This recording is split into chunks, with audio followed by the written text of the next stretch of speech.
tous, bienvenue dans ce TD où on va corriger les exercices 1 et 5 sur les quantificateurs. Donc on commence par l'exercice 1, c'est un exercice qui nous parle des applications injectives et surjectives. Donc on nous donne ici la définition d'une application injective. Donc une application c'est défini avec un ensemble de départ, qui est ici noté avec la lettre E, un ensemble d'arrivée, qui est la lettre F, et une application, c'est une sorte de processus qui a un élément x associé à un élément qu'on appelle f de x. Donc ici, on a une définition qui nous est donnée par une suite de quantificateurs et de connecteurs. Ici, on voit le quantificateur quel que soit et le connecteur implique. Donc on dit que f est injective si quel que soit x, y appartenant à E, E c'est l'ensemble de départ, f de x égale f de y implique que x égale à y. Ici, il faut bien comprendre que c'est comme s'il y avait des parenthèses ici et ici. Donc, cette phrase-là, c'est une quantification et à l'intérieur de la quantification, il y a une implication.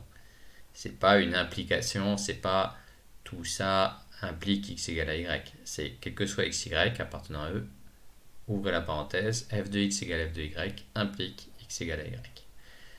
Donc, on nous demande de donner un schéma de démonstration, écrire le contraire, le schéma de démonstration du contraire.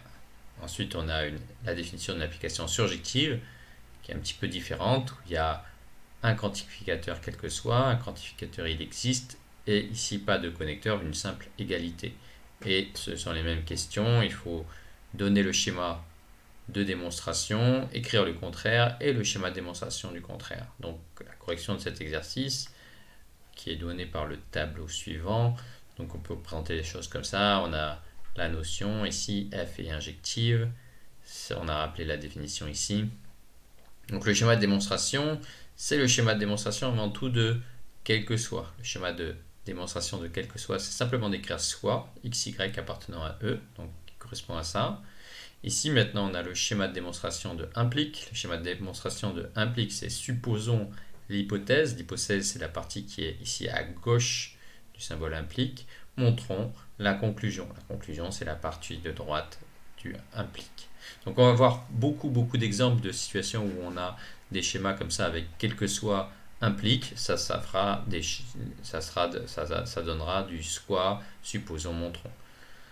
Donc f n'est pas injective. Maintenant on écrit le contraire. Pour écrire le contraire, le quel que soit appartient à se transforme en il existe appartient. Et le contraire de P implique Q, c'est P et non Q. Donc on recopie l'hypothèse, on le transforme, le implique en et le contraire de la conclusion. Donc voilà le contraire de injective, c'est n'est pas injective et c'est donné par ça. Du coup on peut écrire le schéma de démonstration de F n'est pas injective. Donc c'est le schéma de démonstration de il existe. Le schéma de démonstration de il existe, c'est posons. Donc il existe x, posons x égale petit carré. Alors petit carré, il faudra vérifier d'une part que c'est une constante et d'autre part que c'est vrai que petit carré appartient à E. De la même façon, on a un il existe y qui va nous donner un poson y égale une autre constante, j'ai mis le petit triangle, peut-être différent de petit carré, et petit triangle, c'est une constante qui appartient à des schémas sous condition. Donc, on voit ici qu'on n'a pas recopié les conditions, mais il faudra vérifier ces conditions. On n'a pas écrit condition ceci, mais on le vérifiera à chaque fois que ça, petit carré, petit triangle, ce sont bien deux constantes et que ces constantes, elles appartiennent bien à l'ensemble E. Ensuite, il y a le schéma de démonstration de E. Le schéma de démonstration de E consiste à faire des étapes qu'on a ici écrit avec 2 points. Montrons la première étape, montrons que f de x égale f de y. Montrons que x est différent de y, deuxième étape. Donc 2 étapes, c'est le schéma qui est le schéma de démonstration de E. Donc maintenant f est surjective, ça c'est la définition qui nous est donnée. C'est de la forme quel que soit il existe, quel que soit y va nous donner un soit y. Ensuite il y a il existe x, posons x égale un petit carré qui a une constante Et il faut se rappeler que le soit y qui est ici a transformé la lettre y en constante. Donc, bien sûr, ici, le petit carré, il peut dépendre de y. Ça peut être une formule qui fait intervenir des constantes comme 0 ou 1, mais qui peut aussi faire intervenir la lettre y. Il faudra aussi vérifier, bien sûr, que ça appartient à eux. Et ensuite, simplement montrons que f de x égale à y. Le contraire, f n'est pas surjective. Donc le quel que soit appartient est devenu il existe appartient, le il existe appartient est devenu quel que soit appartient, et le signe égal est devenu différent. Donc ça fait il existe y appartenant à f, quel que soit x appartenant à e, f de x est différent de y, qui a pour schéma de démonstration, donc il faut faire ici d'abord le il existe, donc il existe y égale petit triangle appartient à e, ou petit triangle c'est une constante qui appartient à e. Ensuite, il y a un quel que soit x, donc ça sera soit x. Et simplement montrons f de x différent de y. Donc ici, le petit y sera vraiment une constante, puisqu'il n'y a pas eu de soit avant. Ce y, ça sera vraiment un nombre, soit 0, soit 1, quelque chose comme ça. Alors que ici, dans ce poson, le x, il peut dépendre de y qui a été devenu une constante avant. Donc ça fait une différence importante quand on a quel que soit il existe. C'est assez différent du il existe quel que soit. Dans le quel que soit il existe, le poson, la deuxième lettre, elle peut dépendre de la première, alors que ici, comme le poson arrive en début, ça sera forcément une constante. Ici, le soit x, c'est toujours pareil, ici, comme le soit y.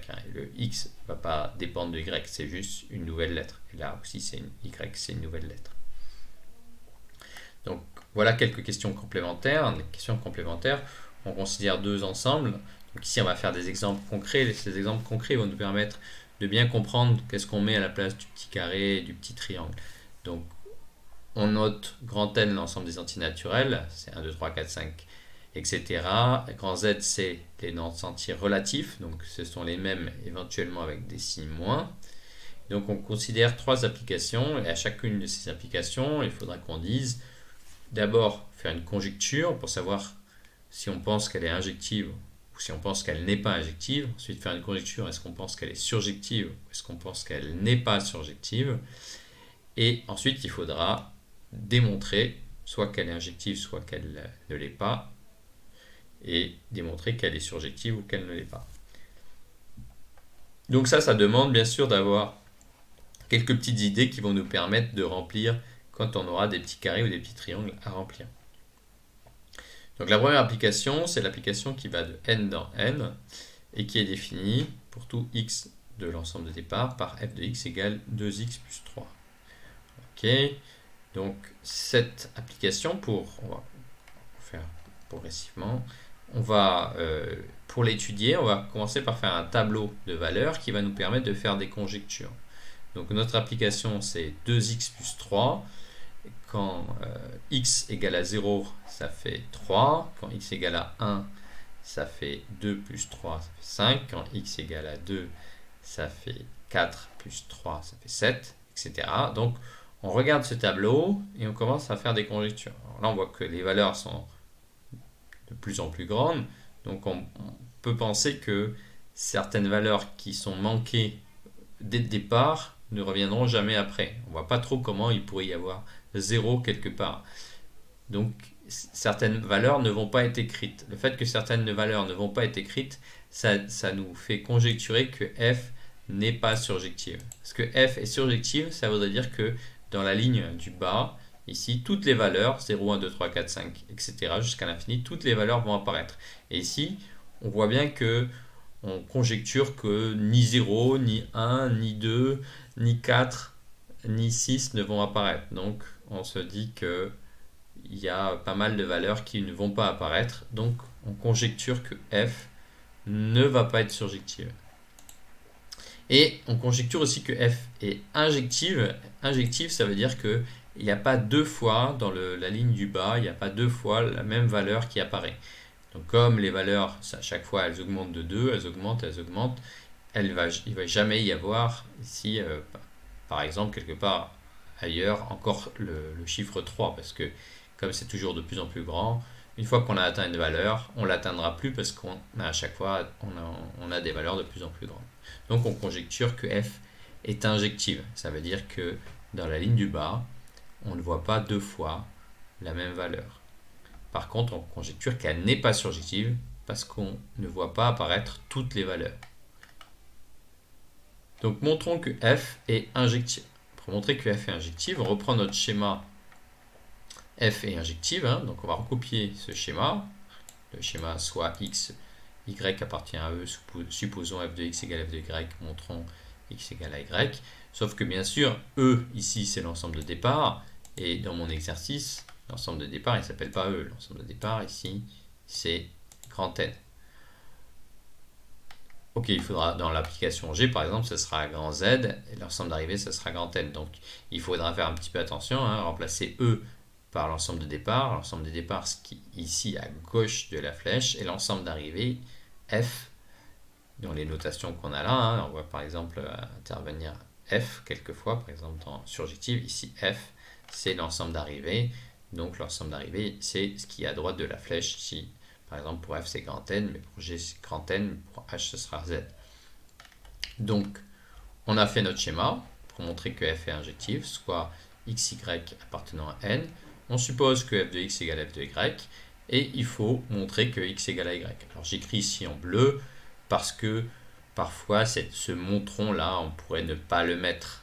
On pourrait juste retenir dans notre tête que cette partie, cette démonstration-là, elle sera terminée quand on aura démontré que x égale à y. Donc on voit ici x égale à y écrit à la fin, ce qui veut dire que cette démonstration s'arrête à ce moment-là, au moment où on voit apparaître x égale à y.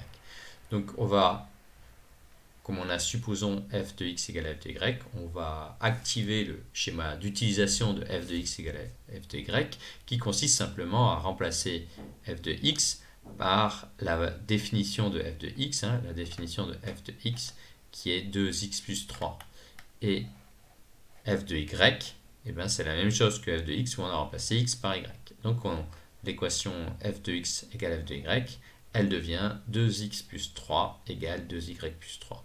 Alors on peut simplifier par 3 additivement pour obtenir 2x égale 2y et simplifier par 2 multiplicativement pour obtenir x égale à y, et on obtient donc facilement x égale à y. La petite partie qui est là, hein, c'est ce qu'on appelle le cœur de la démonstration. Tout le reste a été écrit de façon automatique. Ce qu'il fallait juste obtenir dans cette démonstration, c'est comment passer de 2x plus 3 égale 2y plus 3 à x égale à y. Montrons maintenant que f n'est pas surjective. Pour montrer que f n'est pas surjective, on reprend notre schéma pour f n'est pas surjective. C'est le schéma qui est là. Posons y égale petit triangle, soit x appartient à e.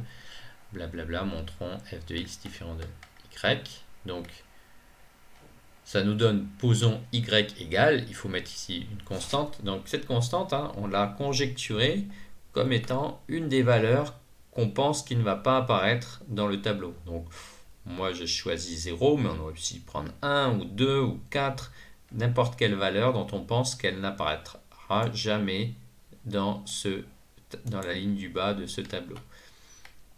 Donc moi j'ai choisi de poser y égale à 0.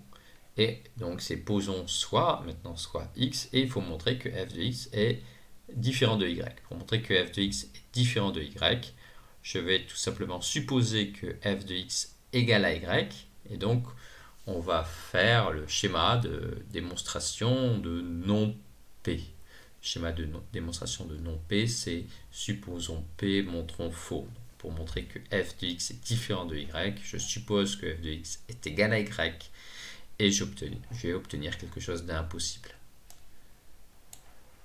Donc f de x égale à y. Une fois de plus, le schéma d'utilisation de ça, c'est de remplacer f de x par la valeur qui définit f de x, hein, qui est 2x plus 3. Et y aussi, il a une valeur, hein, y c'est une constante, égale à 0. Donc je remplace f de x par sa valeur, et je remplace y par sa valeur qui est égale à 0. Et donc je vais soustraire 3 de chaque côté pour obtenir 2x égale moins 3. Et pourquoi 2x égale moins 3, c'est impossible? C'est impossible parce que x, il appartient à n, c'est-à-dire c'est un entier positif ou nul. Comme c'est un entier positif ou nul, quand je le multiplie par 2, ça fait toujours un entier positif ou nul. Donc il n'y a aucune chance que ça fasse moins 3. C'est impossible que 2x soit égal à moins 3, car x appartient à n. Ok, on passe à la